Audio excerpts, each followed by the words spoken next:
Hey everybody, Ryan McCaffrey with IGN, joined by fellow Halo superfan Mitch Dyer. Greetings, Ryan. You're probably looking for the Halo The Master Chief Collection review right now. I know I am. Wondering why these two talking heads are here. It is because there's that big day one content update. 20 gigabytes, it actually downloads most of the multiplayer stuff. Oh, that's significant. So that actually, we did not get that in time enough to for me to really spend some time playing it online at home on real servers in the real world. But we've played a lot of Master Chief Collection A ton of it. So you can read all that below in the written portion, but I thought we'd chat through it here real quick. Lots to talk about. So yeah, tell me, let's just start with the single player, Mitch. I mean, you know, this game, it's 4 numbered, all the Master Chief games in one, under one interface, one umbrella. What struck you about it so far? Halo 2. Like, Halo 2 Anniversary is the big one that stands out. Blur's new cutscenes are gorgeous. I love the HD remaster of Halo 2. I loved reliving that story because I forgot a lot of what happened with Halo 2, especially with the parallel stories between Master Chief and the Arbiter. Yeah, me too. The Blur cutscenes are worth replaying Halo 2 for all by themselves. Absolutely, and that's a game that holds up really well. It does, yeah.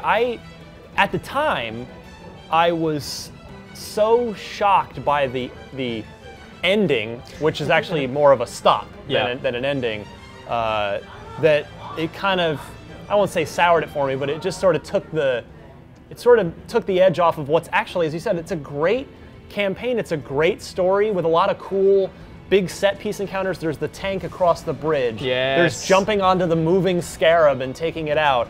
There's the Banshee run right towards the end of the game.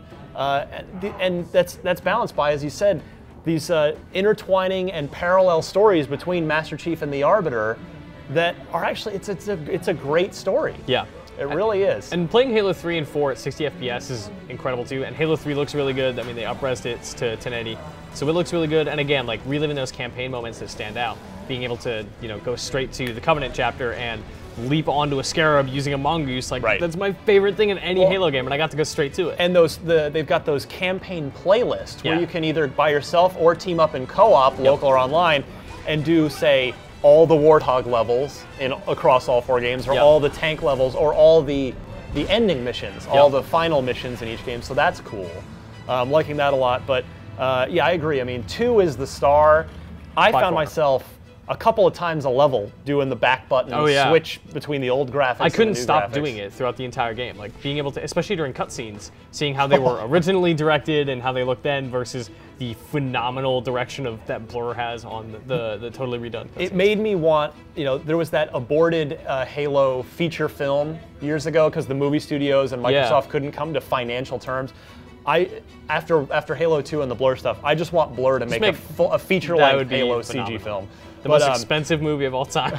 I don't know. I mean, it's almost like $1 million a minute or something. But it's an hour of cutscenes that are here. So it's like, we only need another 90 minutes and we're good to go. But the Gravemind cutscene bears special mention. He was a featureless, wormy blob in the original in-game cutscene in 2004, and now he's this hideous thing with rows of teeth and weird flaps that he breathes from, and it's this disgusting scene, which is how it originally was supposed to be. So, yeah, 2 is the star, but man, Halo 1 holds up. Yep, that's a great game. Holds up. It has the best sandboxes in the series as far as, you know, giving you options of how you want to do it. The story is arguably the best story. You know, it gets the whole Halo ball rolling. It's the only time the Flood is ever, like, acceptable. Right. And just that pistol feels so good. Hashtag pro pistol. Halo 1 hashtag pistol sucks. Get it out of here. But, and then, yeah, Halo 4. I think Halo 4 is sort of the sleeper hit of this package. A lot of people, it's popular to hate on Halo 4, but Halo 4 was updated as far as the multiplayer goes, and the single-player campaign, I think it's a great story that really sets up, it's more about Cortana than Master Chief. Yeah. But it's gorgeous looking.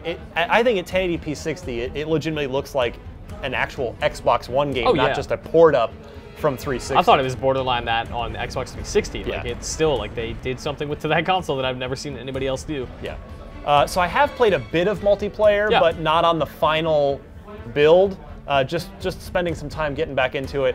You know, It does feel good in Halo 1 to bust out that pistol and pop some people. Yeah. Halo 3 looks nice and clean, plays well.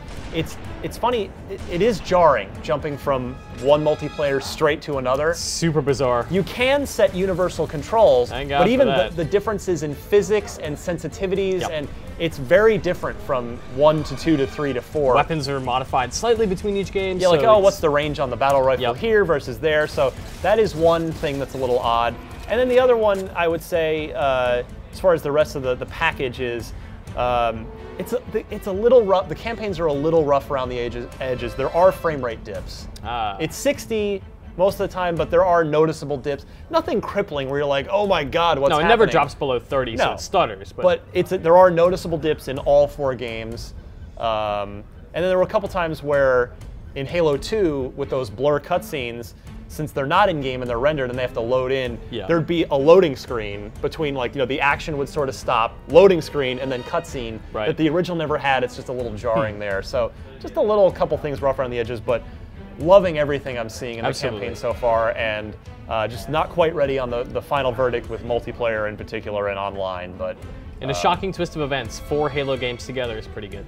yeah, Halo 2, multiplayer-wise too, by the way, I would say is, I expected it to be the star, and in my experience so far, it is. Just 2 course.